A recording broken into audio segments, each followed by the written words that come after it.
What is the promise of Christ? A boss ben am trading upon the man Christo. As we ye man into amenamuda. Na ye man ni peduam pro. As share Abraham makachi or somebody we are saying I'm a woman woba. These are things God told Jesus. As now obey me ban me ni yankopon. As na no more man can you make us or me ni pakeke. But would you when yame remember what he had to become partakers of the promise. For he will not leave his soul in hell or let his holy one see corruption. It's very powerful. God is don't say God is by us. Why would he destroy the angels and leave his son? They put crowns of thorns on him, right? They destroyed his body, right? He was buried, wasn't it? The same thing all men had to go through, but his son would not die. Why didn't his son die? Because even though he walked in the valleys of the shadows of death, he feared no evil. He never said, God, why are you doing this? He only said that your rod and your staff, they comfort me. When all men gave hope on God, Jesus had faith. I said, for this the Father has given to me, that I should lay down my life and pick it up again. This is my gift. A place where the angels couldn't tread. A place where Adam failed. I said, I will lay down my life and I'll pick it up again. This is God's promise. So it's not like God was being partial. The Bible says we have become the righteousness of God, the proof of God's impartiality. Are you hearing that? The Hebrew word is dikanosune. The Greek word is dikanosune. It means God was not partial when it comes to Jesus. Neither was he partial when it comes to us. Because if the angels had believed in God, will there have been fallen angels? The gospel was preached to them in their own way. They were given a chance to understand the glory of God, but they didn't. Some came down, the Bible said, and the angels which left their natural estate but appeared on men, God reserved in judgment. So the angels knew God, they just were not believers in God. So how shall we escape if we neglect such a great salvation? And I am never letting go of my Jesus. I am going to continuously build up myself for Jesus. And listen to this. You are saying God is partial for raising his son from the dead. You don't know what you're talking about. You don't know. When you read Psalm 22, but say, from my mother's womb I knew you. I don't know anybody but you.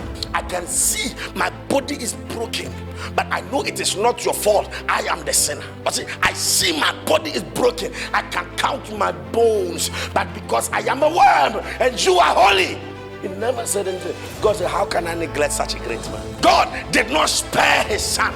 Look at Jesus saying, but I'm a worm and no man, a reproach of men and despised of the people. All that see me laugh and scorn at me, they shoot out their lip and they shake their heads, saying, he trusted on Jehovah. Would he deliver him? Let him deliver him. See, he delighted in him.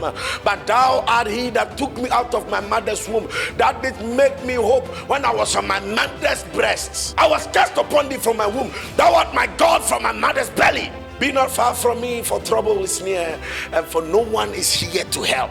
Do not say God is partial. Are you hearing this?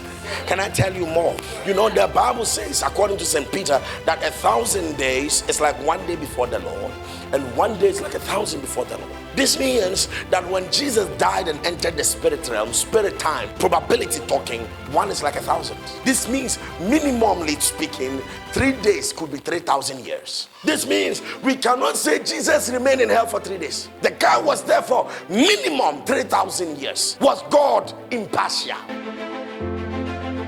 Do you know, when Jesus met demons, the demons were begging Jesus, please, we don't want to go back into the pit. We don't want to go to hell. Even demons know hell is not comfortable. Demons that found a way to come out from the pit. How did they come out? Some people invoked them. They were begging Jesus, we don't want to go back to hell. I knew so hell is not, even imagine demons are struggling to live in hell. How much more someone that lives in the paradise of God? I don't know if you're understanding this. Even demons don't like it in hell. This means that it is even more hell for Jesus than the ones that are complaining that hell is tough. The Bible said minimally 3,000 years the guy was in there. What was he doing in hell? According to St. Peter, even in hell, he was still preaching. He never betrayed his God. How can God betray him? How can God betray him? The Bible said he went about preaching in hell. If we are talking about loyal children, Jesus is one.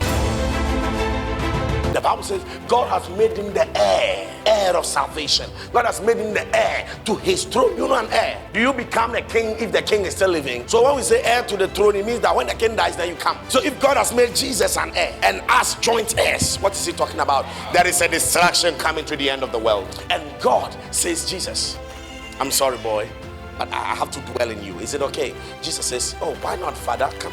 He said, oh, Father, is that why I have this body? Yes, because a spirit cannot live in another spirit. Is it possible? No. So then what happens? It means Jesus should have a body that cannot decay, that cannot rot. Are you hearing that?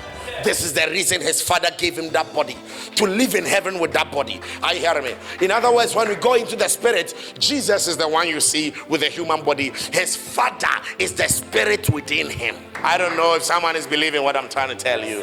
It means that when I go into heaven, I'm saying, I'm looking for God. I'm looking for God. Jesus will say, you're looking for God. What do you mean God? Well, God, your father. Oh, you mean my spirit? Yes, whatever. Well, see, he will open his heart and the father will dwell there. He says, why are you dwelling there? The father will say, it pleases me that I should dwell in him. So this is my son in whom I am well pleased. When you buy me, a 5-star hotel. And it pleased the father that in him should all fullness dwell. That's why God gave him a body. You know, I keep telling you, people think Jesus is a spirit living in heaven. Jesus is not a spirit. He's a physical man with 2 eyes. He said, Thomas, come check. Am I a ghost? Am I a spirit? Thomas puts his hand in there, says, no, put your hands in my side and say, Thomas, am I a spirit? Thomas says, well, no, Jesus, you are real. This is how much real as it gets. I am praying that you will not lose the gospel in your heart.